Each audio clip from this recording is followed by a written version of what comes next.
Wow, guys, welcome in. You gotta hear what I found in day 177 of the Pivot Year Devotion. This one smacked me right in the face, and you're not gonna believe what I'm gonna read to you out of the Pivot Year Devotion. This is what I need every day when it jumps out on the page in my life.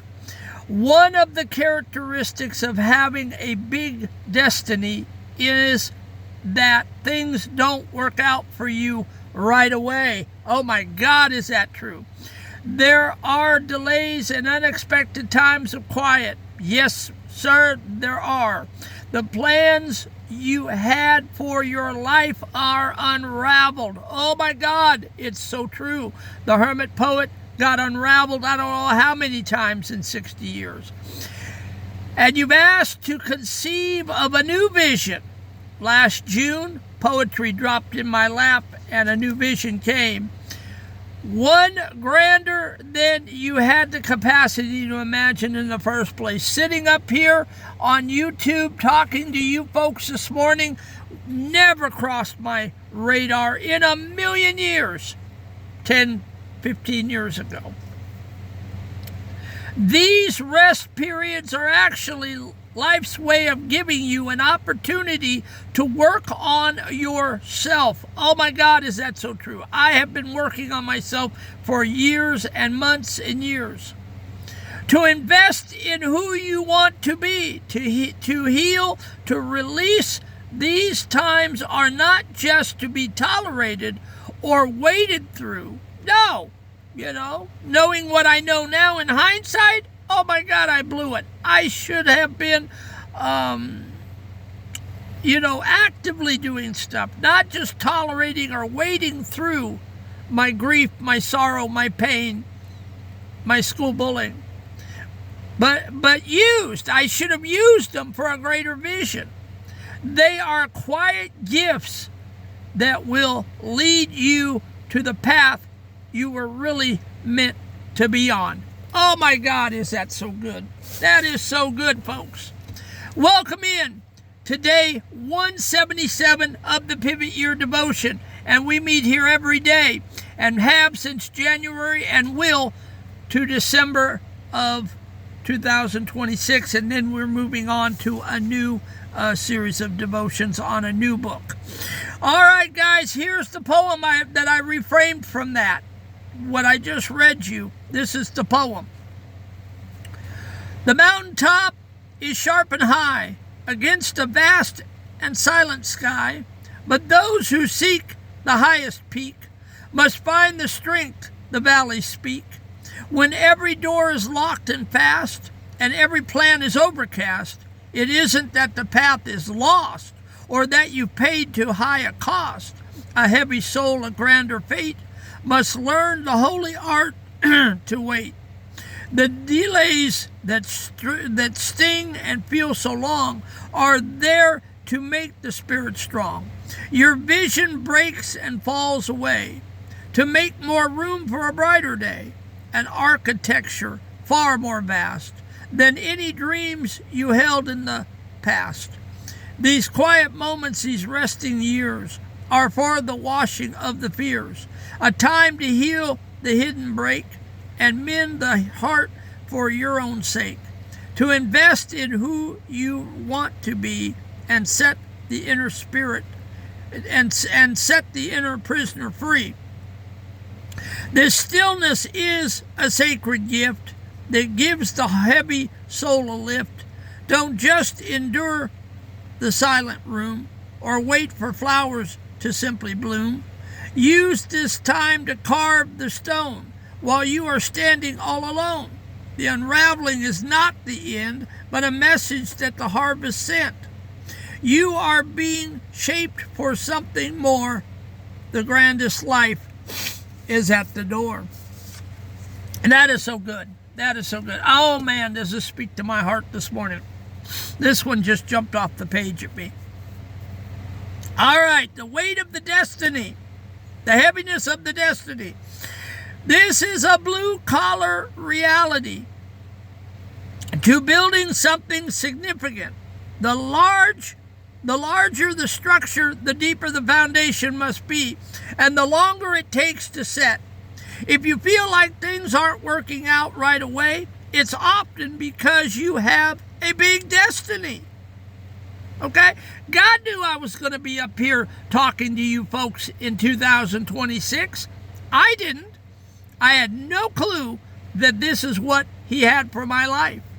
But I needed to go through the fires of adoption, physical spankings and verbal abuse and school bullying and sexual assault and having my dreams dashed and thinking that I was leaving this planet a failure and having bouts of depression and suicide and triggering, because He wanted me up here to be able to relate to you.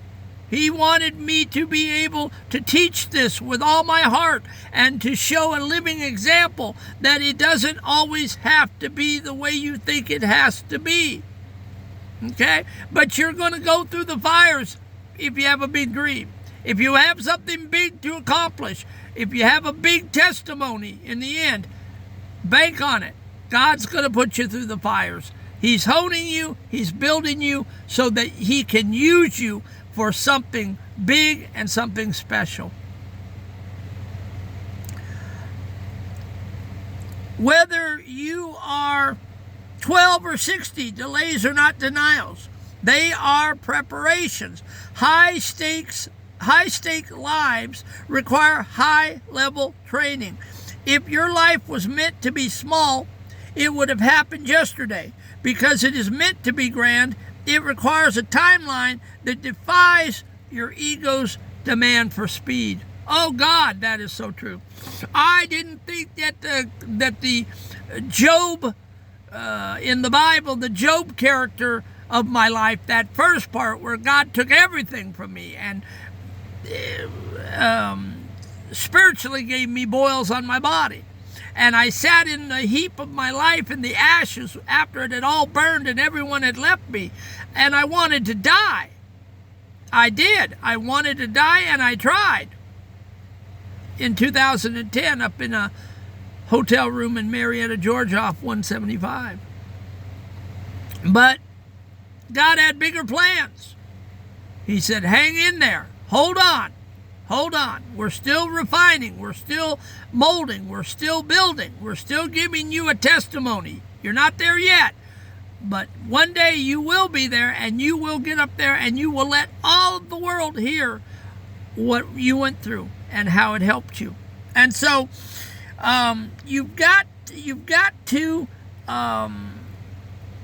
slow down, and you've got to let that ego take a break, and you've got to go with the speed that the world, God, Allah, the man upstairs, the universe puts before you on your plate. We all have a plate to eat. Some of it's bitter, some of it's sweet, some of it doesn't go down real good, some of it goes down quickly. But after you eat that plate of food, spiritually, metaphorically speaking, then comes your visions, goals, and dreams. And I'm out here living those dreams. All right. When your plans unravel, it feels like failure, but Day 177 teaches that this is actually a quiet gift. Life unravels your small visions because they are too cramped for the person you are becoming. Those small visions of maybe being a minister, or maybe being a therapist, or a child counselor, or working in social work, those were too small. God had something bigger. He has a legacy that I'm building here, and I will be here for the foreseeable future. And I am putting together, as AI told me, a library of teachings that will outlast me. Okay? I am in a special niche here. Not too many people are doing it like I'm doing it. And when we finish this in December, then we are going to work on another devotional for the outer man.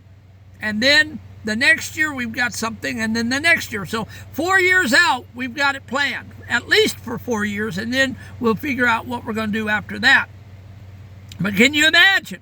I'm 60 right now. I'll be 61 in November, 62, 63, 64. You will come on with me if you're in this van for the next 4 years, day after day, and you will see me have 4 more birthdays, and you will see my life continue to unfold. All right?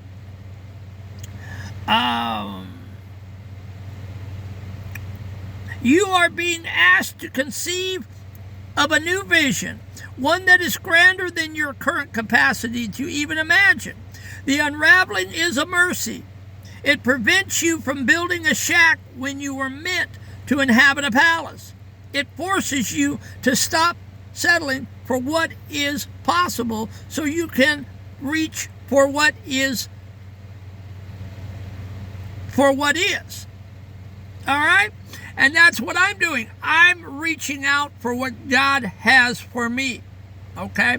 And I am so glad that I didn't take the paths before me.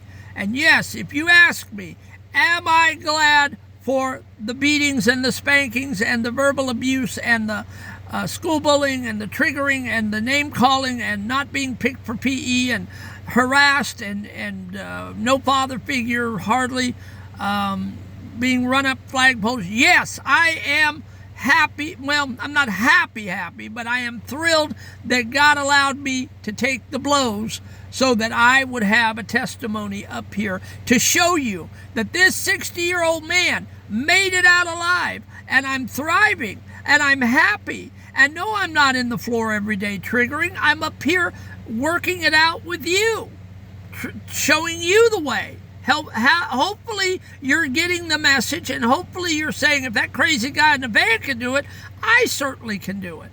But it's about healing up every day, not triggering, not holding on to those wounds. You've got to get cured up. The unexpected times of quiet are not periods to be waded through or simply tolerated. They are for use. This is your season of investment. Okay? If you're going through something, you're investing your time. Don't just sit there and cry and trigger. You're wasting that. Invest in yourself. Invest in good books. Invest in counseling. Invest in healing up. And watch these videos from day 1 to day 77. And take notes. And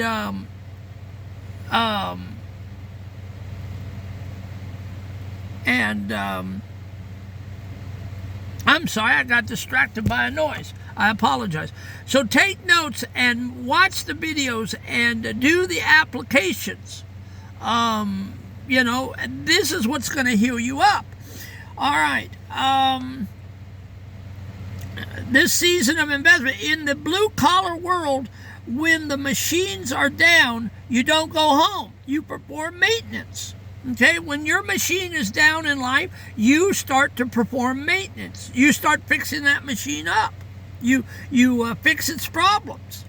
You sharpen the tools. These rest periods are for healing, releasing old baggage and working on your character. If you don't use the quiet to become the person who can handle the grand vision, you will be crushed by it when it arrives. The stillness is where you earn the strength for the storm. And that's what happened to me. In the quietness of my life, in the bad times, in the sorrows, I earned the right to be up here speaking. AI says that I'm an authority. I don't really like that word. I have something to say. I don't know how authoritative I am, but he seems to think that I'm a leader in this genre and that I have something to say, and people are drawn to my voice. Now, that's what AI is saying. That's not what I'm saying. I would be proud if that would be the fact. If that's the honest reason why you're tuning in, because this old man has something to say and that I'm raw and real and that I'm not putting on airs, I'm proud of that. All right, let's do the application. This is where you're going to apply the stuff that we just talked about today. Reframe the delay. Identify one area of your life where you feel stuck or behind schedule. Write it down. This is not a dead end. It is a deep foundation. My destiny is too big for a fast start. The vision expansion. Spend 10 minutes today imagining a version of your life that is 5 times bigger and better than your current dream. Don't worry about how to get there. Just practice the capacity to imagine something grander. Perform internal maintenance. Pick one coping mechanism or old wound you've been ignoring because you were too busy. Use this quiet period to address it, whether it's through writing, prayer, or study. Do the work of healing and releasing now while you have the time. The step forward. Today, stop asking, when will it happen? And start asking, who do I need to be when it happens? Take one concrete action to invest in who you want to be. Sharpen your tools today so that when the door finally opens, you are ready to walk through it as a master, not a novice. All right, guys, and that was the devotion today. All right, the weight of the destiny, and it was so good. Oh my God! Every now and then, one of them jumps out at the Hermit Poet, and it applies. And that is what happened to me in the Salvation Army when I read the first couple of pages last June, and I threw that book in the basket, took it home with me, and boy, did I weep, because it explained to me exactly what was going on in my life. And that right there was an epiphany. Okay, that to the Hermit Poet. If you didn't get anything out of that, the Hermit Poet got blessed out of his socks today, because that spoke to the Hermit Poet's heart. Okay? All right, guys, I love you, and we got to go. We're running late. I'm praying for you. I love you, and please go back and do your homework through these 177s. Devotions in the playlist. Take notes and listen to them, and do the applications, because we're moving on. And I want you in this van with me come January, when we start into a new book on the outer man. It's going to talk about our daily lives, our world around us, and you cannot do that if you have a sick soul, if you have a sick spirit, and you've got to get to moving here. We are 177 days in. You're going to be left behind if you don't catch up and you don't get this material in this year. You still got 6 months to follow, and you still got 6 months on the weekends to catch up with the back ones. But you've got to do the homework, because in January, we want you on the same page, because we're going to start talking about the outer man. And it's going to be more meat and potatoes, not so much philosophical philosophy, okay? If you're not getting all of this, it's okay, but I'm trying to present it to you in a blue-collar, meat and potatoes way, okay? So that even you and I can understand this together. And I think we're doing a good job of it. But I hope and pray that you guys will catch up and move with us into the new year. I love you guys. Show up, show out, and I'll catch you tomorrow for day 178.